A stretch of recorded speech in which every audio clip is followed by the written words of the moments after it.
other teams. Of course, Boston is a team that shoots a lot of them. Yeah. How do you guys try to adjust to maybe slow them down? Yeah, I'm not sure that there's a lot of things we either are doing well or not doing well that are really difficult to, to analyze by the numbers.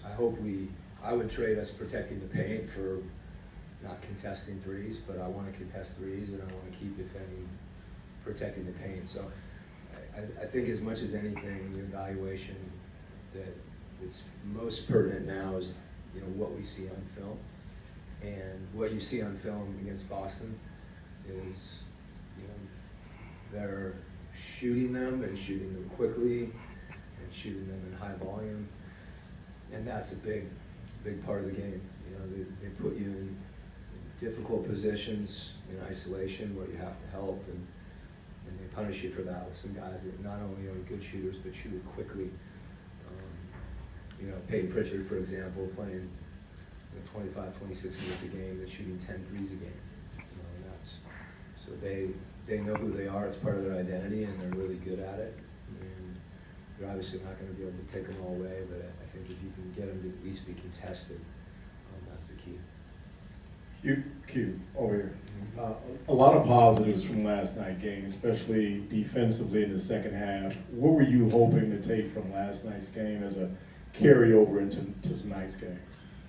I think, to be honest with you, for us, it's not any one game at this point. It's just that there's kind of trends and improvement and trying to stay focused on that. Even if we were to see a couple good possessions and then a couple bad possessions, it's the focus on what do we need to do differently, what do we need to do better, and then what can we double down on and keep working on so that we continue to give ourselves a really realistic view of where we are as a group. And then if there's some things we can look at and say, that's hard for us to do, maybe you need to change direction a little bit. That hasn't necessarily been the case as much. I just think we got to get better, and being healthy will help that too. You get a better assessment of where you are.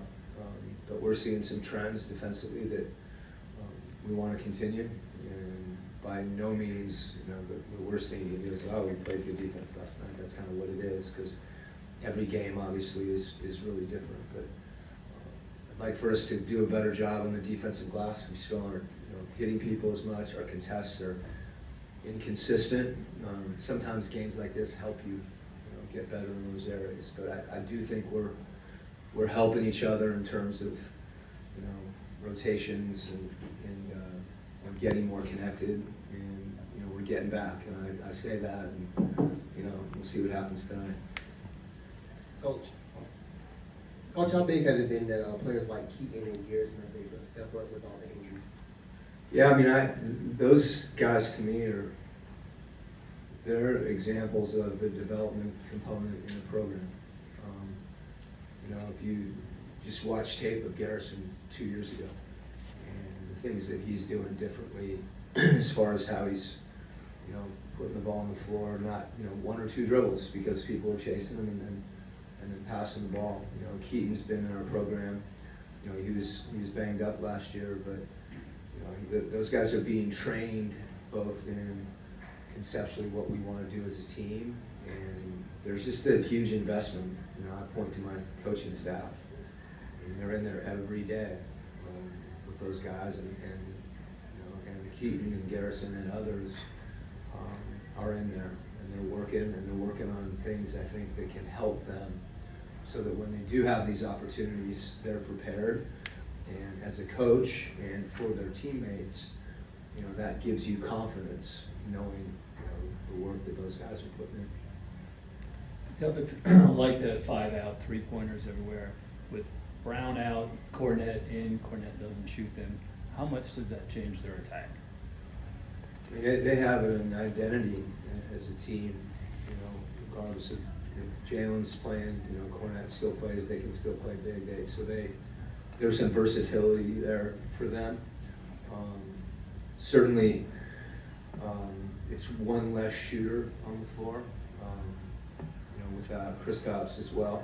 So I don't know that it changes them that dramatically.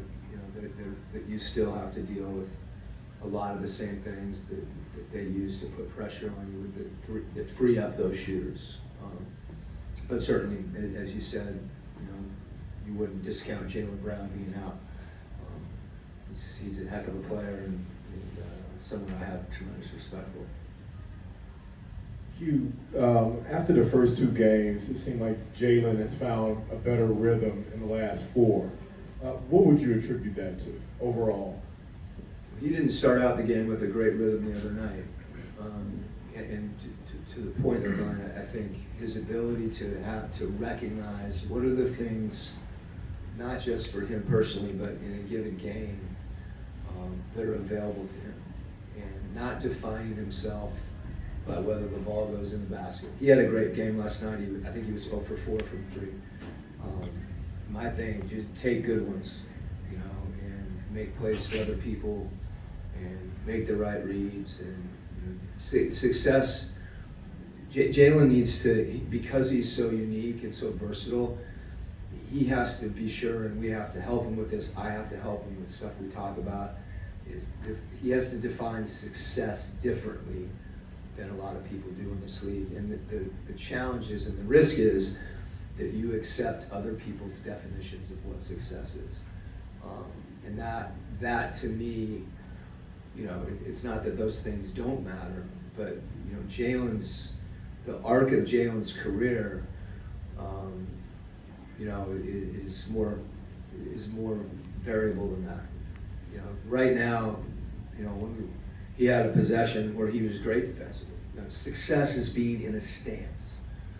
Success is putting your body on somebody and getting a rebound. He can get 12 rebounds, and not get contact in anybody. But one of those rebounds, if he's not aware of that, he can get pushed under the basket and someone can get an offensive rebound. And so to me, it's more about consistency and all those little things that really don't show up on the stat sheet. Jaylen will put stats on the board. I mean, that's great. I'm not telling him we don't want him to rebound or score.